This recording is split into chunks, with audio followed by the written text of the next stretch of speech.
$325 versus $895. The Amex Gold versus the Amex Platinum. And they're the two of the most hyped cards in the entire credit card game. But most people compare them in the wrong way. They ask which one is better. And honestly, that's not the right question because the Gold and the Platinum are not really trying to do the same job. The real question is, do you need a card that helps you earn your next trip, or do you need a card that helps you upgrade the trip? That's the simplest way to understand these two cards.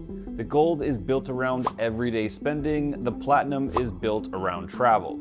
I've carried both of these cards for years now, and by the end of the video, I'm going to help you figure out which one actually fits your life, not which one looks cooler, not which one Reddit is yelling about this week, which one will actually belong in your wallet. And for some people, the answer might be Gold, and for others, it might be Platinum. For some, it might be both, and honestly, it might not be either. Let's start with everyday spending, because this is where Amex Gold comes out swinging. I'm talking about the stuff you actually spend money on every week.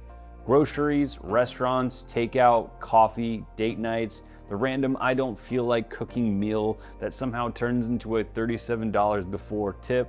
This is where the Gold card is extremely strong.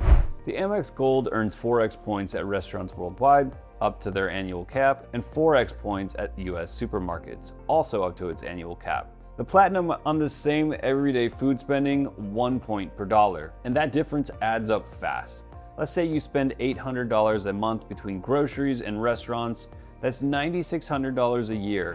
On the Gold at 4x, that's 38,400 membership reward points. On the Platinum at 1x, that's only 9,600 points. Same spending, same food, same life, but the Gold earns you 28,800 more points. And even if you value those points conservatively at just 1 cent per point, the extra 28,800 points is still about a $288 value. That's not some tiny difference, that's a meaningful chunk of the Gold card's annual fee coming from the exact food spending you are already doing. And if you learn how to redeem your membership reward points through transfer portals, those points could potentially be worth even more. But we'll get to that in a second because this is where beginners get tripped up. The bigger point is this: Gold turns normal life into points. That's what makes it powerful. You don't have to pretend you're flying to Paris every other Tuesday to get value from it. You just eat. And I'm going to take a bold guess that most of us are doing that. This is why I use the Gold card for every time I eat dinner, grocery runs, and takeout orders. Not because it feels premium, not because it looks cool, because the math actually makes sense. So for everyday spending, the Gold wins easily. Now let's circle back to the value of the reward points, because a point is not automatically worth 1 cent. That's one of the biggest traps in the point game. 1 cent per point is a simple baseline, and it's useful for quick math.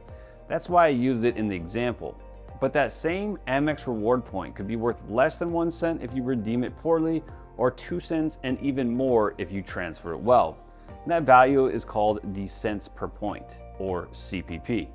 Here's the basic math. I'm using flights and hotels since that's where you should be redeeming your reward points to get the maximum value. First, take the cash price of that flight or hotel, subtract any taxes and fees you still have to pay, then divide by that number by the points required. So let's say the flight costs $1,000 in cash, but if you book it with points, you still have to pay $50 in taxes and fees.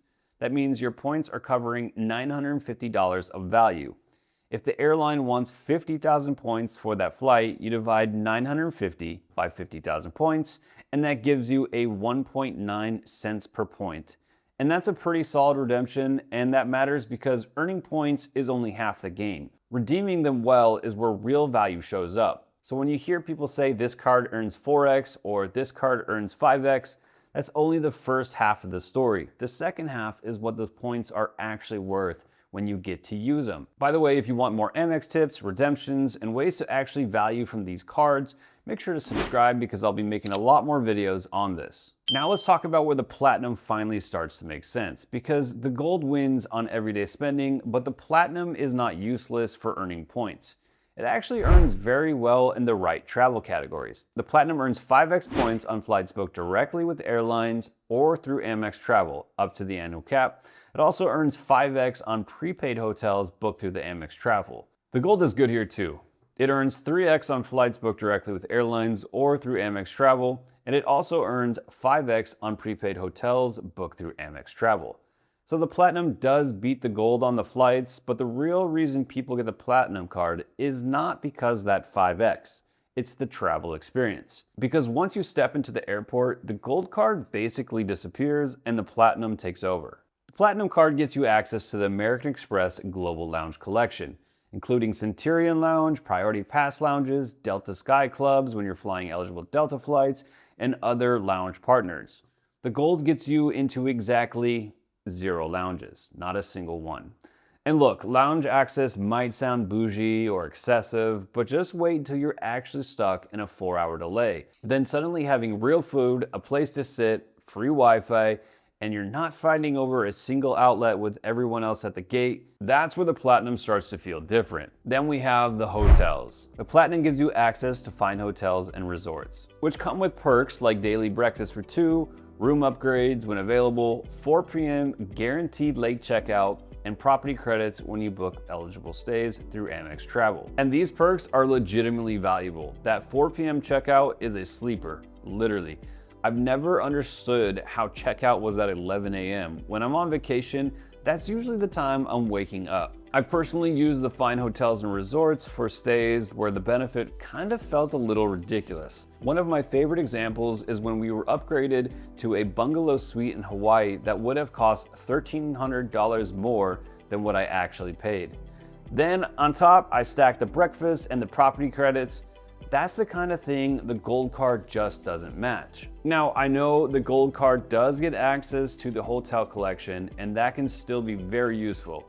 But in general, you're looking at more 4-star properties with some 5-star resorts sprinkled in. Fine hotels and resorts is on a different level. This is where you start seeing names like Four Seasons, Ritz-Carlton, Aman, and other luxury properties where the hotel itself becomes part of the trip. The lobby, the service, the room, the view, the little details, it's not just a place to sleep, it's actually a part of the experience. But, and this is super important, those benefits only matter if you actually travel. If you barely fly, don't care about lounges, and almost never book hotels, the Platinum can look amazing on paper while being completely wrong for your life. Now let's talk about the part that makes people a little nervous, the annual fees. The Gold card has a $325 annual fee, and the Platinum card has an $895 annual fee. Now that is a huge difference, and this is where people start doing weird credit card math. They'll say, well, this card has over this much in credit, so technically it pays for itself. And that's maybe, right? But only if those credits match your life. That part matters, because credit card credits are not all the same as cash. A $10 monthly credit at a place you already use, that's basically cash, but a credit that forces you to change your habits, download another app, remember a monthly deadline, or something you didn't even want or spend more just to save money, that's coupon work. And nobody gets into a premium credit card because they want homework with a metal card attached to it. This is why Gold is easier for a lot of people to justify. The credits are more connected to normal life. Food, Uber, restaurants, coffee, the things a lot of people are already using. The Platinum is different. The Platinum comes with a much bigger annual fee and a much bigger pile of potential credits and benefits. But the Platinum is not a set it and forget it card. The credits can be extremely valuable, but they are spread across travel, hotels, entertainment, shopping, dining, and lifestyle perks. Now, if all of these fit your life, this card can absolutely earn its keep. But if you ignore half the credits, stop traveling, or never book any of those kind of hotels where the Platinum shines, these big benefit packages start rotting in the drawer. So when people ask, is the Platinum worth $895? The real answer is, for some people, yes. For others, absolutely not. The Platinum is not expensive if you use it well, but it is painfully expensive if you get it just because it feels premium. Now, before I tell you which one I'd pick, we need to be honest about something most credit card videos skip. Some people should not get either card. First, if you carry a balance, none of the point math matters. The interest will destroy the value of your rewards. You cannot out-earn a credit card interest with membership reward points.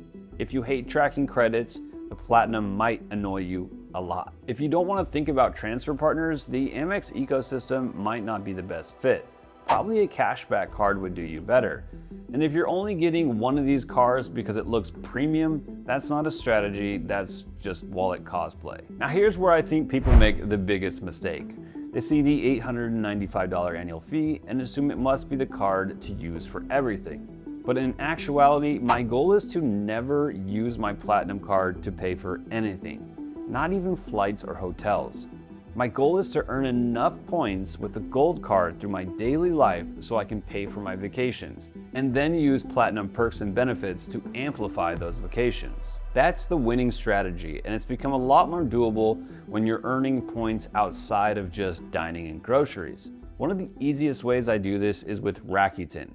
Basically, Rakuten lets you earn extra points on top of your points that you're already earning from your card. Over the past year, I've earned more than 200,000 Amex points through Rakuten alone, just by clicking through before buying things I was already going to buy anyways. And right now, guys, Rakuten is offering either $50 or 5,000 Amex membership reward points when you sign up and make a qualifying purchase of $50 or more.